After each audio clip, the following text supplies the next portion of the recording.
Hi loves, and welcome to my channel. First of all, if you've clicked on this video, I hope you're doing okay. I know that breakups are tough, so I'm sending you guys all my love. And yeah, in today's video, we're just gonna talk about how to really get over a breakup. As someone who's in her 20s, I have experienced heartbreak before. I've also had a lot of friends experience it as well. And I feel like I'm someone that handles it pretty well. And I almost have like a whole dedicated routine to moving on from people. And I've noticed that it's made the process a lot easier for me. I'm honestly proud of everything I learned and all these things that I've been able to do to be able to let go and just accept that this is a part of life, this is a chapter that ended.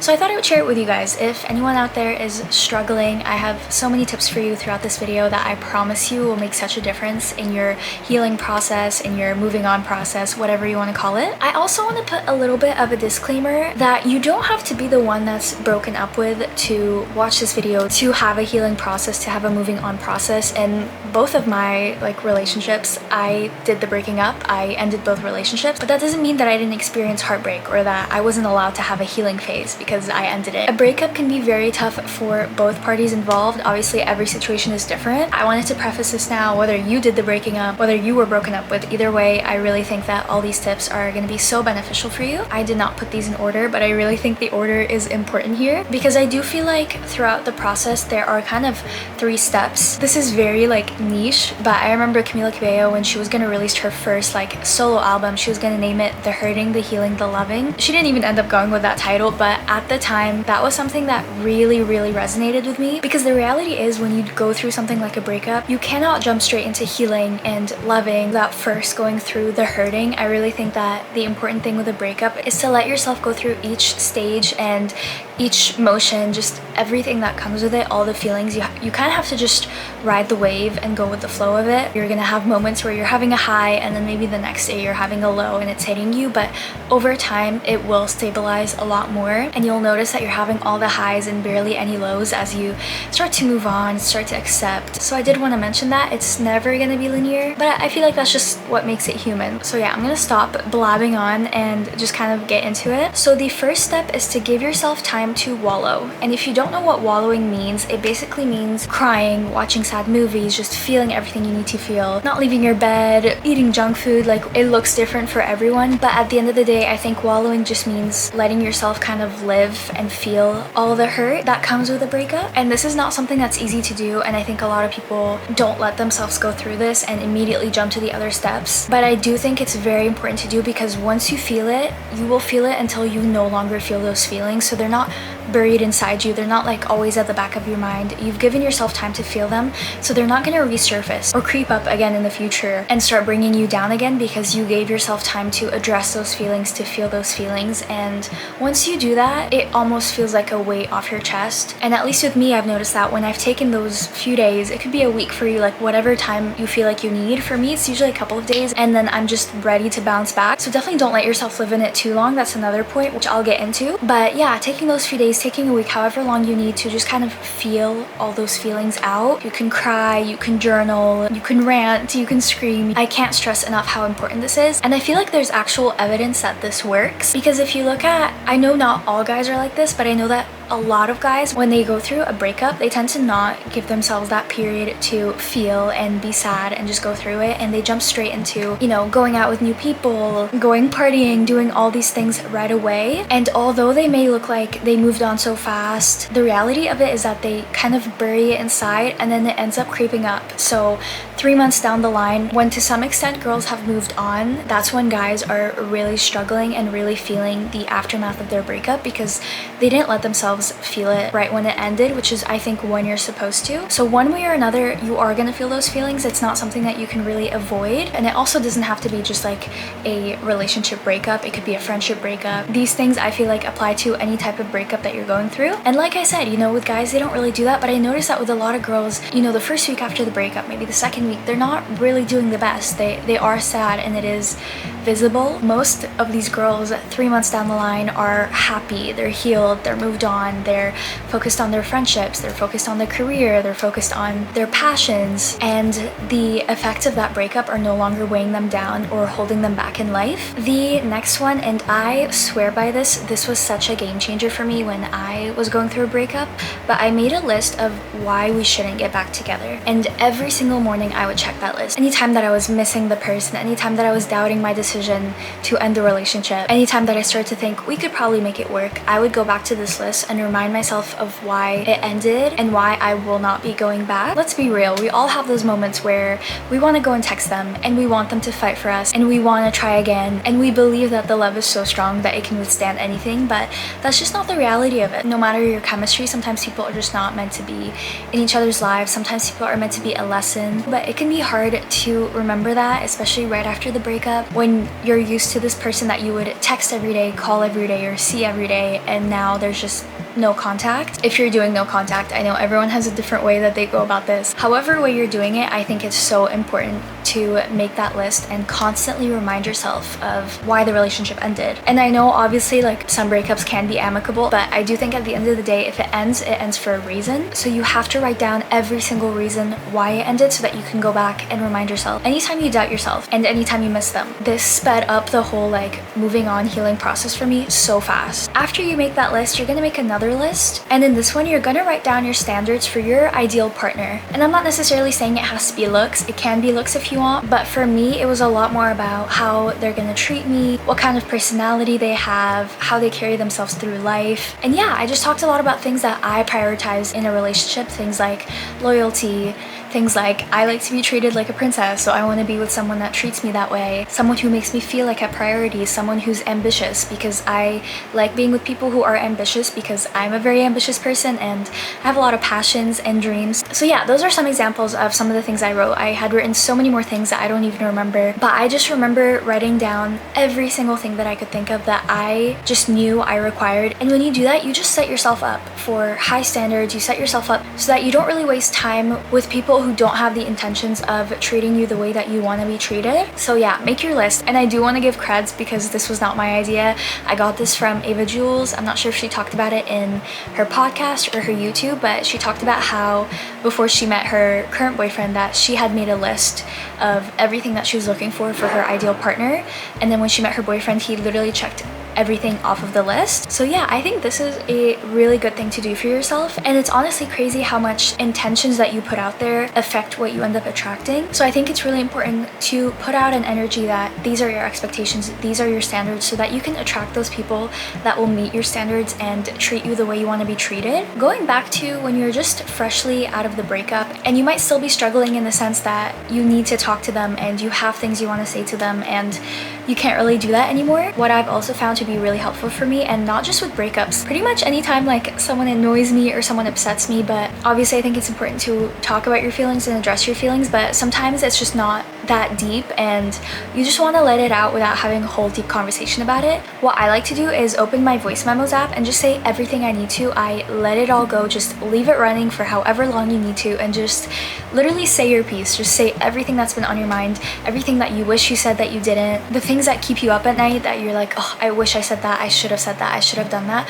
Say it all in a voice memos. I have done this on a few occasions. Literally sometimes like my sister literally walked in as I was about to say this, but sometimes even when my sister upsets me, and you know, sisters fight like all the time. Obviously sometimes we'll talk about it, but sometimes it's just like little petty things where it's not that deep, but I'm still just like annoyed. I will open my voice memos and I will just talk. I will let it out, just get it out of me. And once I do, the way I kind of envision this is like you're a balloon that's deflating and the air coming out is just everything that you're saying, everything that you've been feeling. You're just kind of letting it out of your system, letting it out of your body. And I honestly feel so much lighter and just like so much freer after doing this. I also think obviously it's very important to talk to the people around you, but after a while, the more you talk about it, the more you're just kind of surrounding yourself with that energy. And obviously your friends should be there for you no matter what you're going through, but you also want to take into account their feelings to some extent. After 3 months, they don't constantly want to talk about a breakup. They don't constantly want to talk about all these negative feelings. And you know, they want to enjoy their time with you. They want to be in a positive environment. They want their time with you to be special so you can talk about more exciting things, happier things. After a while, you kind of want to start limiting how much you talk about it, not only for your friend's sake, but also for your sake, because the more you talk about it, the more it kind of becomes your reality and your world, and the more that you're just going to continue feeling those emotions. But with time, you kind of have to slowly step away and allow other emotions into your life, allow yourself to be surrounded by new things, new people, new activities, new ideas, which I'll get into next. Like I said, is to just surround yourself with your friends, your girlfriends, you know, your bros, whatever you call them. Surround yourself with family. Just surround yourself with all the good people that care about you. I think what can be really tough about the ending of a relationship, obviously, is just the connection you have with that person, but also when you're in a relationship, you tend to see that person more than anyone else to some extent. Maybe not your family, but you tend to see that person a lot more than you see your friends, which is totally okay. That's part of relationships. But I think what can be hard about that is all of a sudden you have all this time that's free, and this person that was always there to fill the time is no longer there. So now you're just kind of by yourself, and when you just kind of stay by yourself all the time, it can be lonely, it can be sad sometimes, it can leave you to just think the worst thoughts and live in your head. And yeah, it's not always the most productive. I do think one special thing about a breakup ending is that you kind of learn to be your own best friend, and you learn to rely on yourself and to be there for yourself, which is great. But if you're alone too much, it can be more damaging than good. So I think it's so important to fill that time with all your friends. Fill it with all the people that you haven't been able to see because you've been busy. Make all the plans that you guys always talk about but maybe never follow through on. And yeah, allow it to be the time to reconnect with your friends, to become close again. I think female friendships are so important and so life-changing, especially when you're like in your late teens, in your 20s. There is nothing more special than your female friendships. That's something that I'm super grateful for, so that's something that I like to make sure that I'm prioritizing and taking time for, and just dedicating time out of my life to foster those friendships and those relationships, and make sure that I'm there for my friends and that they're there for me. And with the right group of girls, no one is gonna make you feel like more of a baddie. No one is gonna lift you up the way they are. I'm sure with the bros it's the same. I don't really know how like male group dynamics are, but I'm sure that you guys also kind of lift yourself up in that sense. So I think it's really important to just surround yourself with friendships and with good people that won't make you feel lonely and won't make you feel like you're alone and going through this burden alone. Kind of following up with that, I think keeping busy is also really important. The next thing you should do is to just fill your time with people, with activities, with passions. If, for example, you have big dreams for your career and maybe you haven't really been prioritizing it, now's the time. You have all this free time now, so use it to push your career forward, to make new connections, to try new things. Let that be the time that you do all the things that you've been wanting to do but always found an excuse for, or always thought that you didn't have time for. So for me, like, going through a breakup is the biggest motivation I've ever had in terms of my career, because all of a sudden I have this like kind of extra energy for myself. So what am I gonna do? I'm gonna use it to pursue the career that I've always been dreaming about. So that's something that I've been very grateful for in terms of breakups. I think at the end of the day, yes, it ended, yes, it's sad, yes, I do care about this person and they're not in my life anymore, but maybe it was for the best, because maybe in this phase of my life I was meant to pursue my career. Maybe this would have held me back from achieving the dreams and goals that I've had for myself. Or even in terms of school, like, I noticed that I do a lot better in school when I'm not very distracted. And obviously with a healthy relationship that shouldn't be the case, but sometimes when things just aren't really working, it can be so distracting and it can weigh on you so much that other aspects of your life also end up struggling because of that. So now that you have all this free time, use it to your advantage. Have your plate full to some extent, not go overboard where you don't have a single time of day for anything, but just enough that your time is filled with things that bring you joy and make you happy and don't leave you to just sit in your room for 5 hours and cry and dwell on something that ended, you know? This one I probably should have mentioned earlier, but stop waiting for closure. I say this because I love my girls, I love my besties, but I've had a few friends where they've really held themselves back from moving on and letting go, all because they're waiting around for some final closure. You are never gonna get the closure that you want. Even if you do get closure, it never really ends up being what you want and never ends up feeling like enough. And I think closure is just completely overrated. It's not something to wait around for. I I seriously believe that the ending is the closure. I'm gonna say that again. The ending is the closure. The fact that it ended is the closure, and that's all you need to move on. And that's all you need to just accept what the situation is and start to move forward with your life. Because waiting around for closure, like, yeah, the relationship might end in a more satisfying way, I guess, but you're only pushing back your healing process and your moving on process. So instead of starting your moving on process tomorrow, you're gonna take another month before you allow yourself to start moving on and doing the things to push you forward. And you just kind of end up wasting time dwelling on something that no longer needs to be dwelled on. So yeah, closure is so overrated. It doesn't mean anything. It's not gonna change how you move on from your relationship at all. Give yourself closure if you need to. Put all their stuff in a box, throw the box away if you want. Give yourself the closure. Do the things that you would need to feel closure. The next one is to just kind of have a fresh start, embody a new aesthetic, maybe go for a new hairstyle. I know it's a very kind of common and thing that we joke about, that a lot of girls, when they go through a breakup, that's when they'll go through a major haircut. I'm not really one to do that personally, just because I'm very particular about my hair, but if that's something that you want to do, then go for it. If you've been wanting to cut your hair short, cut your hair short. If you've been wanting bangs, get some bangs. If you've been wanting to try new color, try new color. Like, honestly, just giving yourself a refresh and kind of letting go to some extent of the person that you were with this person, and not necessarily reinventing yourself, but kind of like a renaissance, you know what I mean? Like, just kind of starting fresh. And a part of that is the look. It also comes with your mindset. It also comes with everything you're doing in terms of managing your emotions. But I do think that the look is part of it. Like, honestly, it might sound superficial, but I noticed for me that sometimes, not even just for a breakup, but when I've been not feeling like myself, not been feeling in the best place, when I want to start feeling like a baddie again, I want to start feeling like myself, I want to be confident, I want to be that girl, like all those things, then